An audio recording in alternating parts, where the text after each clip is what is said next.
आवा हो यार भतर तरकारी बेच गइलबा तयावा हो यार भतर तरकारी बेच गइलबा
भतर तरकारी बेच गइलबा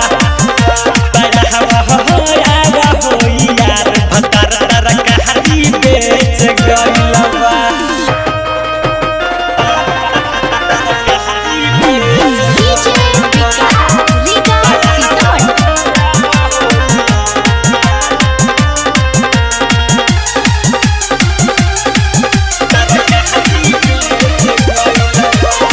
नया नया साड़ी पहनले रानी झमकौआ मीठू मिसाइल बिकी रजन खातू भौआ नया नया साड़ी पहनले रानी झमकौआ मीठू मिसाइल बिकी रजन खातू भौआ तोहरे पखरवा सुबोध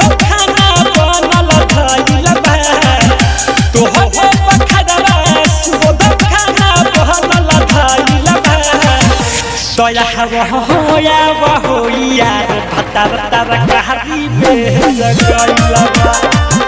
तयावा हो यार भतर तरकारी बेच गइलबा भई भतर मोर कहवा आवन याद बड़ी मो कहवा फायदा उठा जवन को नाही भइलबा फायदा उठा जवन तयावा हो यार भतर तरकारी बेच गइलबा तयावा हो यार भतर तरकारी बेच गइलबा डायमंड रिकॉर्डिंग स्टूडियो छौड़ा दाना।